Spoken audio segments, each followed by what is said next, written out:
Hello viewers, আসসালামু আলাইকুম। আজকে আমি আপনাদের সঙ্গে একটা নতুন ইউনিক একটা রেসিপি নিয়ে আসছি। এটা বেগুনের ভিতরে নারকেলের পুর দিয়ে বেগুন ভাজা হবে। তার জন্য আমি কয়েকটা বেগুন নিয়েছি।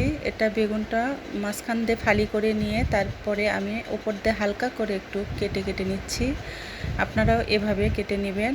বেগুনটা একটু ছোট সাইজের গোল গোল মোটা মোটা একটু বেগুন নেবেন, তাহলে পুরটা ভরাতে খুব সুবিধা হবে।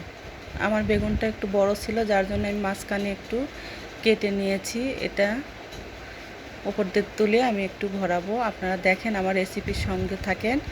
আমি কিভাবে এই বেগুন ভাজাটা করি সবাই দেখবেন। এরকম আমার মনে হয় না যে আপনারা কেউ কখনো ট্রাই করছেন। না করলে অবশ্যই একবার ট্রাই করবেন, খেতে কিন্তু অনেক মজা লাগে।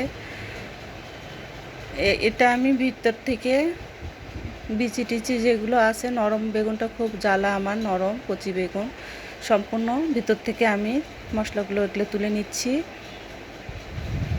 বেগুনের ভিতরে যেগুলো থাকে সব কিছু তুলে এখানে একটা গর্তর মতো করে ফেললাম।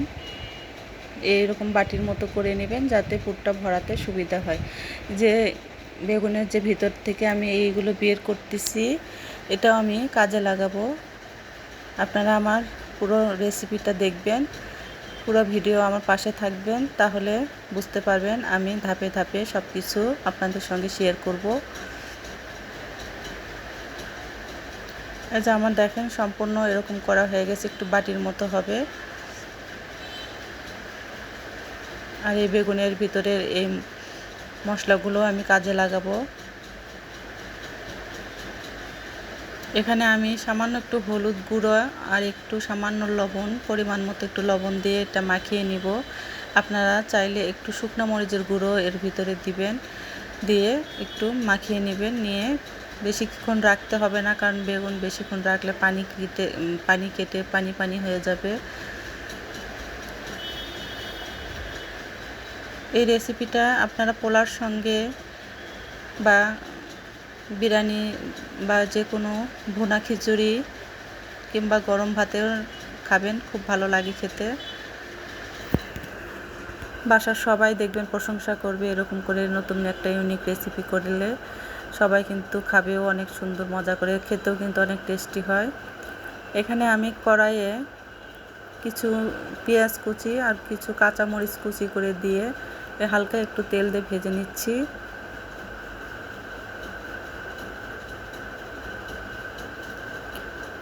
কিছুক্ষণ ভাজার পর দেখলাম আমার তেলটার পরিমাণ মনে হচ্ছে একটু কম হয়েছে, যার জন্য আরেকটু আমি তেল দিলাম। তেল খুব বেশি এখানে ইউজ করব না, কারণ বেশি তেল দিলে চুপচুপা হলে একটু মশলাটা বসতে টাইম লাগবে। এখানে আমি বেগুনের ভিতর থেকে যে পুরটা বের করছিলাম সেটা আমি দিয়ে আরেকটু ভেজে নেব। বেগুন তো নরম বেগুন, খুব তাড়াতাড়ি আমার সেদ্ধ হয়ে যাবে। এখানে সামান্য একটু হলুদ গুঁড়ো, একটু সামান্য লবণ দিয়ে আমি এটা আরেকটু ভেজে নেব। আপনারা এভাবেই রেসিপিগুলো ফলো করবেন। হালকা একটু ভাজার পরে আমি এর ভিতরে বাকি মশলাগুলো সব দিয়ে দেব, আপনারা দেখতে থাকেন। এখানে আমি সামান্য একটু আদা জিরা পেস্ট, এখানে রসুনটা ইউজ করবেন না, শুধু আদা জিরা একটু পেস্ট, বেশি মশলা ইউজ করব না এখানে, কারণ বেশি মশলা দিলে গন্ধ করবে এটা খেতে। সামান্য একটু মশলা দিবেন।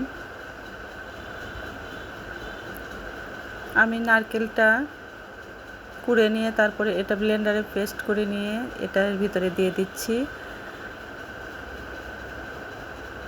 নারকেল দিয়ে তৈরি হবে এই পুরটা, এই জন্য নারকেলটা একটু বেশি করে দিতে হবে। নারকেলটা দেওয়ার পরে আমি একটু ভেজে নেব। সামান্য একটু বাটি ধুয়ে একটু পানি দিলাম।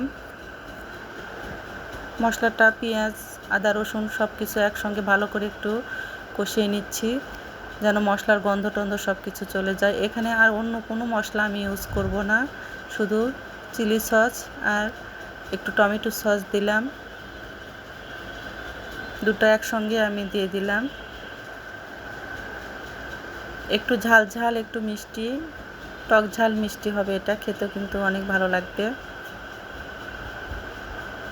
আমি একটু সামান্য একটু চিনি দিব এখানে। চিনিটা খুব বেশি দিবেন না, সামান্য একটু দিবেন ব্যালেন্সটা ঠিক করার জন্য। এই ঝাল মিষ্টির এই ব্যালেন্সটা ঠিক করার জন্য একটু চিনি দিতে হয়, দিলে স্বাদটাও একটু বেশি হয়। বন্ধুরা, আপনারা যারা আমার পাশে আছেন তাদের জন্য আমার অসংখ্য ধন্যবাদ। আর যারা এখনও আমার চ্যানেলটি সাবস্ক্রাইব করেননি তারা অবশ্যই সাবস্ক্রাইব করে নেবেন। এরকম ইউনিক রেসিপি পাওয়ার জন্য আমার চ্যানেলের পাশে থাকবেন, নিয়মিত আমার রান্নাগুলো দেখবেন। এ পর্যায়ে আমি একটু মরিচ গুঁড়ো দিলাম। আমার মরিচ গুঁড়োটা প্রথমেই দেওয়া উচিত ছিল, আমি মনে করছিলাম যে কাঁচা মরিচেই হয়ে যাবে ঝাল, কিন্তু দেখলাম ঝালটা একটু কম মনে হচ্ছে, তাই একটু মরিচ গুঁড়ো দিলাম। আপনারা যারা ঝাল খেতে বেশি পছন্দ করেন তারা প্রথমে 1 চামচ মরিচ গুঁড়ো দিবেন, দিয়ে একটু ভাজা ভাজা হলে এটা হয়ে গেছে আমার পুরটা। এখন আমি বেগুনের ভিতরে পুরটা ভরিয়ে ভেজে নেব। এভাবে আপনারা চামচ দিয়ে একটু চেপে চেপে ভরাবেন,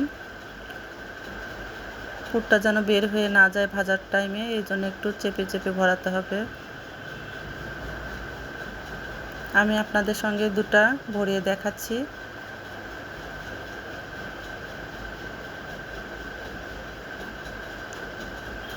রান্নাটা করতে একটু ভিডিওটা আমার অনেক বড়ই হয়ে গেছে, কিছু মনে করবেন না। আমার ভিডিওগুলো আমি খুব শর্ট করেই করি, কারণ এই রেসিপিটা আসলে অনেক বড় রেসিপি, যার জন্য একটু ভিডিওটা আমার বড় হয়ে গেছে। আপনারা না টেনে পুরো ভিডিওটা দেখবেন, তাছাড়া কোনো কিছু স্কিপ করবেন না।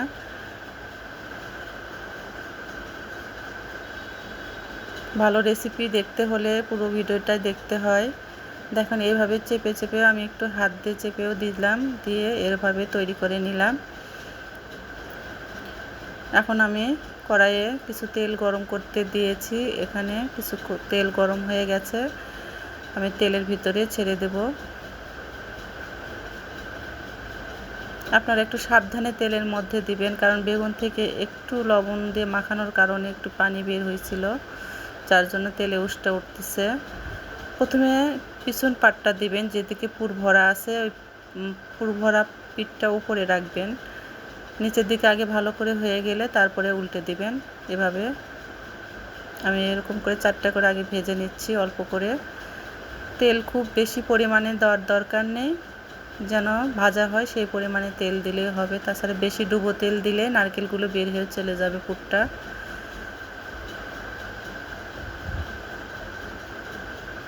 এটা কখনো ডুবো তেলে ভাজতে যাবেন না, ডুবো তেলে ভাজলে সম্পূর্ণ। তারপরে আমার দেখেন একটু তেলটা মনে বেশি হয়েছে, যার জন্য একটু নারকেল বের হয়ে গেছে। তারপরেও পুরটা চেপে চেপে দেওয়ার জন্য খুব সুন্দর হয়ে আটকে আছে। এভাবে আপনারা অবশ্যই করে খাবেন, দেখবেন অনেক টেস্ট লাগে খেতে। বন্ধুরা, সবাই ভালো থাকবেন, সুস্থ থাকবেন, আমার নিয়মিত আমার চ্যানেলটি দেখবেন। আমার রান্নাগুলো যদি ভালো লাগে অবশ্যই আপনারা সাবস্ক্রাইব করবেন।